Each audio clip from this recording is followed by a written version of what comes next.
RRQ perdana. Di game keduanya seperti apa hasil dari draftingan Face di game yang kedua? Mari kita saksikan bersama-sama, inilah dia. Dum dum dum. Dum dum, langsung aja menuju ke Land of Dawn untuk langsung menyaksikan bagaimana pertempuran yang akan terjadi sesaat lagi. Popolenku pada di bagian tengah, lalu ada Homies juga dengan Brodinya. Gigit. Oh, mereka langsung mengarah ke area purple buff ya Om ya.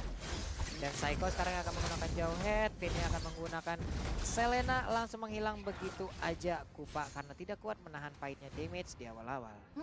Sama hidup pahitan mana tuh Pak Pulung? Waduh, coba dijawab tuh.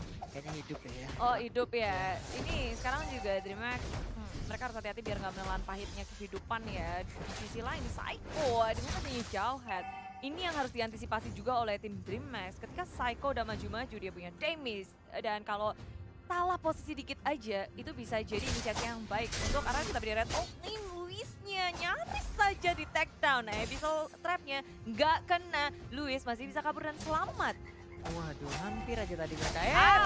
Ini dia langsung digaruk. Ini dia lemak-lemak dari panda itu pun langsung digaruk, digigit semuanya, dimakan, hilang sudah Akai. Yes, Petrify nggak bisa menyelamatkan dirinya. Mau kabur kemanapun tak bisa. Teman-teman terlalu jauh untuk melakukan backup terhadap Mage di area top lane. Sementara itu dari bottom lane ada Jericho langsung keluar. Cabral dalam bahaya. Dua lane langsung diajar oleh Dimar Diosi. Cabral tak bisa kemana-mana lagi. Dragon Tail tak bisa menyelamatkan dirinya. Whisking mendapatkan poin killnya.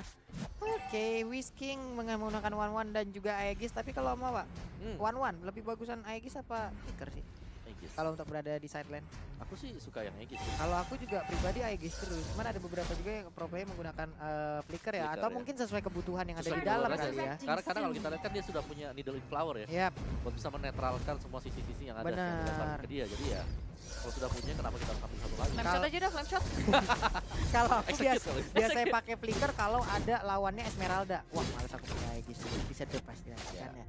Oke, kita Tergantung balik situasi lagi. sih semuanya. Benar. Sekarang situasi dalam DreamHack itu terhimpit karena Arkyhusi dengan adanya pergerakan dua supportnya atau tanknya, ada Finn yang Psycho. Mereka terus-terusan ngebuka map, tiba-tiba mereka udah ada Toklin. Abyssal Error dikeluarkan dan semuanya sudah bertemu dengan Psycho. Terbuka sudah, Mika menjadi korban utama dari Arkyhusi. Melanjut ke area belakang. Teman-teman dari tim DreamHack mereka gak berani untuk mengadakan counter attack. Menghilang sudah mendadak langsung di arah serame itu loh. Turtle udah nggak ada lagi gangguan. Sin akan sangat-sangat nikmat untuk bisa mendapatkan turtle tersebut. Wah, ini kayak dominasi dari early game kembali dibawakan oleh RRQ sih. Yep. Mereka kayak kalau kita lihat fight dari mereka ketika dibuka satu arrow saja yang mengenai pemain dari DreamHack dan itu akan menjadi malapetaka. Tanknya sampai kena dengan arrow-nya lagi. Yap. Udah kayak kertas kayaknya. Throwback langsung. Jadi dua. Aku kira keras ternyata kertas gitu gue Oke. Ini baru menit 3 pun RRQ udah mengantongi banyak banget keunggulan dari segi network, dari segi kill dan bahkan dari segi rotasi. Kita ngeliat kalau mereka itu nggak pernah ketinggalan, mereka bergerak terlebih dahulu, menghasilkan laning yang sangat enak sih untuk masing-masing lane-nya. Ini deh satu terakhir. Masih bisa selamat tapi ternyata tidak ada efek yang tercipta. Ini dia, mereka akan mendapatkan lagi ada satu ataupun beberapa gold yang bisa mereka kumpulkan lewat shield yang akan dihancurkan. Tapi Finn udah on position melemparkan Abyssal Arrow-nya ke bagian depan tapi masih bisa digocek oleh Popolen Kupa yang digunakan oleh Nyx. Iya, dia bahkan udah siap-siap pakai trapnya, naruh banyak loh si Popol Kupanya. Biar tahu-tahu kalau di dive masih bisa ngelakuin balasan. Cuma RRQ mereka menghitung dengan sangat tepat. Ketika inisiasi yang mereka lakukan gak berhasil, mereka memilih untuk mundur, nge-set up ulang lagi, cari timing yang lebih tepat, dan bahkan berganti lane. Sekarang mereka mau press area bawahnya. Dan apa yang bisa dilakukan seorang diri langsung berubah menjadi naga, tidak mau kabur kemana karena Whisking udah mengeluarkan couple of tanknya, mendapatkan Cabral 1, dipukul mundur dan ini kosong udah bawahnya. Yap, ini dia udah nikmat banget. Hanya tinggal menunggu wave minion hadir, mereka bisa mendapatkan bottom lane-nya. Tapi ternyata sekarang ada rotasi di bagian atas yang cukup padat penduduk ya. Benar, dan Finn dia udah bertemu dengan teman-teman dari DreamHack, dia langsung menggunakan flickernya untuk menyelamatkan dirinya. Gak ada yang ditangkap oleh DreamHack, mereka melakukan pergerakan yang agak sia-sia, Abyssal Arrow pun keluar. dari Vin. Dia bisa ngebaca semua pergerakan dari tim DreamHack kali ini. Waduh, ini turtle-nya udah mulai dicolek. Ini ngebait lagi sih, tapi dilemparkan aja angkanya ke bagian depan, ada Hurricane Dance-nya. Vin. Sementara itu Vin harus tertarik ke bagian belakang. Apakah Vin masih bisa selamat? Tapi ternyata Vin masih bisa selamat. Malah angkanya yang hilang, tapi ternyata ada Torpor Memory yang menghilangkan begitu aja Vin dengan cukup cepat. Ya, 1-1 kill pertama dari DreamHack terhadap Vin, dan itu bukan kill yang mudah. Tapi di area atas ada sama nomor yang dikeluarkan tak bisa menyelamatkan dirinya. Di Iya. area atas begitu panas, tapi di area tengah pun demikian karena sekarang Homies dalam bahaya. Nggak ada teman-teman yang bisa melakukan backup sama sekali. Homies hilang, dan hilangnya Homies untuk kali pertama juga ini ngebuat banyak banget celah untuk RRQ Hoshi bisa Yap. masuk ke area jungle, mendapatkan keuntungan dan bahkan satu turret. Kabral apa yang dia lakukan? Seorang dari Bregetel juga dikeluarkan. Mega sedikit terlambat dan 2 orang saja untuk menanggulangi RRQ Hoshi tak akan cukup. Independence nggak bisa mengunci siapapun, damage juga nggak ada, dan defense yang seharusnya mungkin nggak usah mereka lakukan ya di situ. Iya, ini udah agak cukup beresiko ya, mereka tadi ada satu hero-nya tuh mencoba untuk menahan ya Bude ya. Padahal ada banyak sekali pemain RRQ tepat di depannya gitu. Mau yang serem-serem nih, mau cerita serem nih. Apa itu? Top lane-nya lampu-lampunya udah menang duel lumayan jauh ngelawan. Jadi Haripnya di-press sama Haripnya Arsen. didorong mundur. Dorong dihajar jadi ya. Kalah 2 level juga Haripnya. Cukup tidak berhasil ya. Iya sih, sebab rotasi dari RRQ maju lagi ngengkut ke area depan.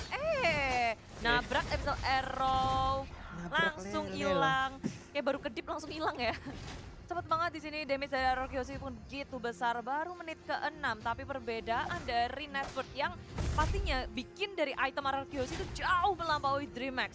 Waduh. Begitu pula dengan level, kita bandingkan Homies yang baru level 8 dengan Sin level 11.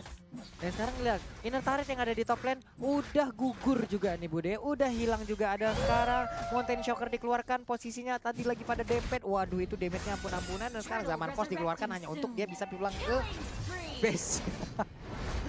Wow, serangan macam apa ini? Aduh. Ini kayak cerita seram yang bisa diceritakan di juga sih. Kayak mereka benar-benar terzone dari 3 lane yang ada top lane dan juga di bottom lane. Ketika mereka berusaha untuk keluar, mereka nggak bisa kemana-mana sekarang. Mereka udah ketinggalan dari si item dan juga FP, bahkan sampai ke red, purple dan juga orange buff-nya. Aduh, mereka alih-alih mau fokus ke arah Isan Sin, tapi ternyata di sisi lain Wisting udah level 10, attack speed-nya udah ada. Ini bakal naik kemana sekali kalau dia crossbow tank-nya udah aktif. Digerus habis-habisan sekarang, tapi dari tengah mencoba untuk melakukan sesuatu. Maybe-nya udah ketangkap duluan. RRQ Hoshi berhasil ngepanik satu, mungkin bahkan 2. Di belakang mau kabur kemana, nggak bisa dari DreamHack. Sudah kehilangan 2 membernya RRQ Hoshi, semakin percaya diri masuk ke area depan dengan adanya Episode Arrow connect. Di pull up dengan cepat RRQ Hoshi, mereka nggak ragu ketika ada kesempatan mereka ambil. Dan sekarang sudah terbuka base milik tim DreamHack, baru menit ke-8. Tapi RRQ Hoshi sudah menjejakkan kakinya di base milik DreamHack. Wow, apakah ini akan menjadi game tercepat yang akan ada di M2? Wave Minion pun udah mulai menabrakkan diri ke arah ini tertarik. Ada satu Abyssal Row tapi nggak mengenai ke arah siapapun. Mereka masih ngantri, menunggu di luar, tepat berada di halaman rumah dari DreamHack. Semakin kewalahan dari DreamHack. Ini digerus habis-habisan, dikandangin oleh RRQ Hoshi. Dan maju ke area depan pun masih bisa muter-muter. Kenapa ekspresi kita kayak begitu semua? Ya. Sama lagi. Ini DreamHack lagi berusaha sekuat tenaga sih. Cuma ya itu, maju ke depan aja. Salah. Cek terus. Masih berani lagi. Masih berani. Belum trauma. Belum trauma, nggak apa-apa. Bisa bareng ya itu loh. Ya ampun. Ini Vin sih. Aduh. Tuh ada pemain bola dilebarin dicoba. Itu kan Karim Ben. Weh. Ini kita langsung digeprek aja begitu. Menghilang sudah Popol and Kupa. Kupa harus mencari majikan yang baru. Dua-duanya hilang sih, gimana ya? Dua-duanya hilang. Siapa yang harus mencari siapa? Tapi Episode lagi connect dan di-follow dengan cepat RRQ Hoshi mendapatkan 1 kill tambahannya. Akai tak akan bisa selamat. RRQ Hoshi, mereka begitu percaya diri kali ini. 2 member dari DreamHack hilang. RRQ Hoshi akan langsung masuk ke dalam base milik tim DreamHack. Dan ternyata ini menjadi wipe out. RRQ Hoshi, sang raja akan menaklukkan DreamHack kali ini. Mimpi dari DreamHack memenangkan 1 game pun tak bisa.